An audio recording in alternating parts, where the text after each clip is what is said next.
Been a few years. Yes, it has. Yes, it has. 4 years ago, right? Yes, sir. 4 years. Yeah. We had a nice leisurely drive over here from the old facility to the new facility. Yes, that was very, very enjoyable. Yeah. That's a good way to spend the morning. And we felt it was fitting since we had a similar setup last time. Yes. Okay, 4 years down the road, new facility. Tell me what's going on. Where are you guys at? Well, our previous facility, just a half mile down the road, was a 30,000 square, just about. And we've been looking for a new, larger place. This facility, this new facility, our new HQ, is 100,000 square. And we've been looking for it for a bit. It took us a while to acquire it, about a year to renovate it. And we just moved in about 2 months ago, but we're fully operational and standing up additional operations as we go. The old facility we're keeping, since it's right down the road. We're going to keep it and add additional production capacity there. It looks great. I think you told me the wife kind of did some decoration and whatnot. Yes, yes. I accept credit for absolutely nothing. Yeah, she did all the colors and the decor and the textures and the stone and everything else, and did a fantastic job. It looks really good. Yeah, well done. Really, really nice. Now, when we talked before, I mean, BCM three-tiered approach, parts and accessories, which is where you started. Then you had Gunfighter line of accessories, and then you had complete rifles and whatnot. There's some overlap there. Some of the people watching this probably really don't know where that came from or how that all started. If you could recap that and kind of highlight that approach. Yeah, the Bravo brand first officially started 2003, and it was BravoCompanyUSA.com. And that was a retailer of parts and accessories that kind of surrounded around the tactical M4 area. Shortly thereafter, the private security community was standing up in large numbers and acquiring small arms domestically before they would go overseas and in the commercial market. And there was not a lot of options out there, so we went in there to fill that demand. And that was the BCM line, or Bravo Company Manufacturer. So we built individual parts, and then that kind of evolved into upper groups, and then evolved into lower groups and complete weapon systems. And then a couple years later, we introduced the Gunfighter charging handle, and then expanded into pistol grips and some other accessories. So we never wanted to quit what we started doing, which was the retail end. The rifle end does excellent, and now we're evolving with the accessories. We've got a considerably talented engineering staff, very innovative, and they're developing new stuff constantly. And we're coming out to market with new things as we're able. Well, one thing I've noticed walking around here, you guys are just incrementally kicking up the bar in terms of your obsession with quality control and making sure the product, if it's got your name on it, it's something that the end user can count on, regardless, civilian, law enforcement, military, it doesn't matter. You got a lot of stuff that is not batch inspected. You got quite a bit of stuff that's 100% inspected. Quite a bit. The most critical components, the most failure-prone components are going to be 100% inspected. We've talked about how we view this industry as our space in firearms as a piece of safety equipment, a piece of life-saving equipment, no different than a fire extinguisher or a parachute. And if you need it, it's got to work. So along those lines, we're going to look at quality in the same sense, and we're going to do 100% inspection on many of those parts. We've been very innovative in that area. Our engineers have come up with some fantastic ways to look at things that haven't been looked at before and evaluated before and caught before. So very proud of that part of our operation. That's kind of who we are at our core. Every day we're going to get up in the morning and look at the man in the mirror and compete with ourselves and do better tomorrow than we did today. That's the directive. So when you come back, I'll be able to show you even some more components to that system that we've built. One thing that I have noticed over the years, and it's just grown, is BCM has become a household name in the AR world. I think there's a variety of factors to that. The Gunfighter line, where you got guns out to influential instructors, other individuals in the firearms industries, key influencers, that is paid off in spades. And how many instructors do you have now in the Gunfighter line that are running BCM carbines? It'll fluctuate a little bit. It'll run between 10 and a dozen. That whole program started off very informally. as you work in the industry, and as I would take training classes to learn more and for enjoyment and for knowledge, you get to meet folks. And you're hoping to get their feedback because they have an infinitely more experience in the field pulling triggers than I do.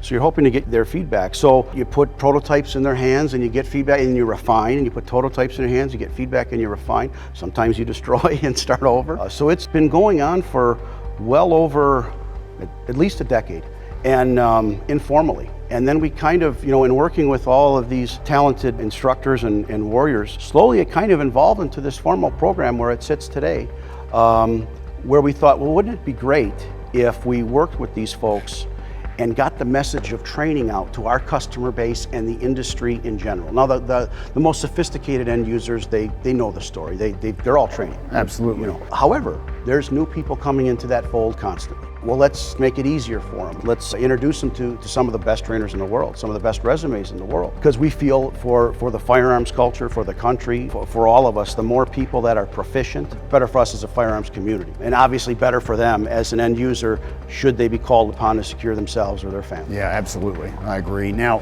what I've noticed too is, in my carbine classes, I'll kind of do a raise of hands, who has BCM, who has different brands of accessories, rifles, whatever. The two dominant brands that you see are Magpul and BCM. I mean, they absolutely dominate. 5 years ago, Magpul certainly would have been there, but you would have had a variety of other manufacturers. You had Colt, Knights Armament, various people. But when I do a carbine class now, I'll take a raise of hands. Who has something Magpul in their gun, who has something BCM, and it's 1 for 1. So those brands dominate. And when you're on that level where you're in the AR realm and you're being thrown around with people like Magpul, I mean, you're on an elite level. That's good company to be in. Yeah, it really is. I mean, and nobody else is even close to that. I mean, you got Aim Point, you got certainly Blue Force gear with my sling and whatnot, but they're down the line. You have Magpul and BCM are on a plane of their own, which is impressive. And that Gunfighter line, no doubt, has helped that. Yeah, I think it really has, and no question, it's helped us. I mean, it helps us be a better company. Aside from marketing and whatnot, the intel that we get back adds tremendous value. And one of the things that we do here that I'm the most proud of, and it's a little gentle, is the American Gunfighter series. It's telling those stories, those bioptics, and putting that information out there unfiltered.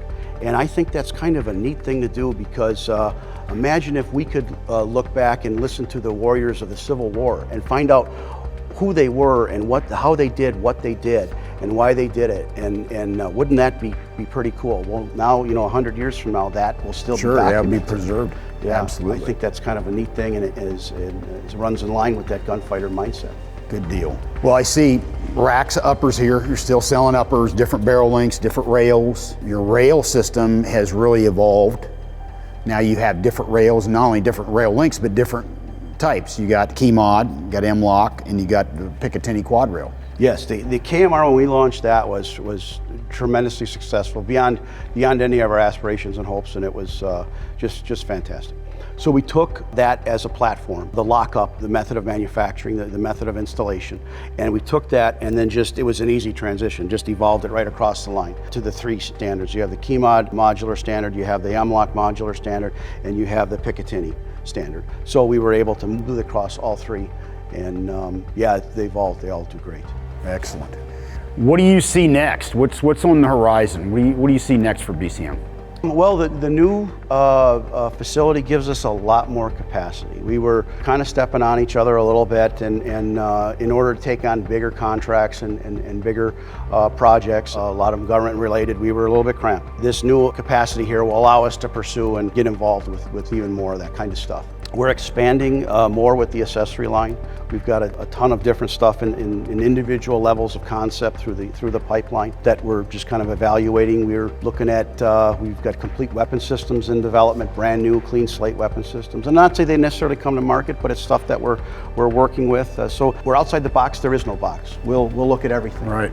As far as products, the Mark II upper receiver, we've basically redesigned and reimagined the forged USGI 775 T6 upper receiver for the 21st century, and basically reinforced it and strengthened it quite a bit without adding weight to it. and that's a significant net benefit. So we'll be coming out with that probably first quarter, second quarter, 2019. It's been in the field for a while. Oh, yeah. Getting tested, getting feedback, going back and forth. So it's about where it should be. We've got the forging dies done. We should be ready to make chips here pretty soon. Good deal. You looking at anything in the 308 realm? I know you probably get people hitting you up on that all the time. Anything 308 wise that's even in the mix? Can I take the fifth on that? We're always looking at everything. Yes, we get a lot of requests for 308, and we've given it considerable thought, and no final decisions made, and any decision that's ever made is never final. We're going to maintain that level of flexibility to what makes sense. We've got a number of very workable concepts that we've taken through design, and again, kind of approaching it as a clean slate. Time will tell. We'll see. I got to ask you this, and I think I know what it is. What is the most popular BCM product? What's the thing that you send out the door the most? I mean, it could be a t-shirt, hat, sticker, whatever, but what's the one thing that has BCM on it that is probably the single most popular product that you send out the door? Oh, that's a good one. But I've got a guess. I'll be interested to see what you say. Okay, if we went to category, I could get you, but the single most popular thing moving out that door, I'm going to KMR handguard. Wow. Yeah, they're still on fire. Yeah. I would have guessed the charging handle. That's a decent number too. Yeah. Yeah, no, that is a decent So the KMR. I tell you, I see a lot of KMRs in my classes. I really do. I see a ton of them. You know, if you add the KMR family expanded, and we've got the M-Lock version, which is the MCMR, and we've got the quad rail version, which is the QRF. You put and they're very similar products. They're just different, interfaces. Picatinny interface, M-Lock interface, Keymount interface. You lump all those together, and that's definitely the king of the hill. But that single SKU's charging handle might be. It's up there. Good deal. Well, it's always great to sit down with you. Hopefully, it won't be another 4 years. No, definitely. Yeah. We'll see you next summer. Awesome, bro. Great to see you, and thank you, Larry. Great to be here, brother. As always, thank you for your support. Really appreciate it. My pleasure. Hope you guys enjoyed it out here at BCM with Paul Buffoni. LAV out.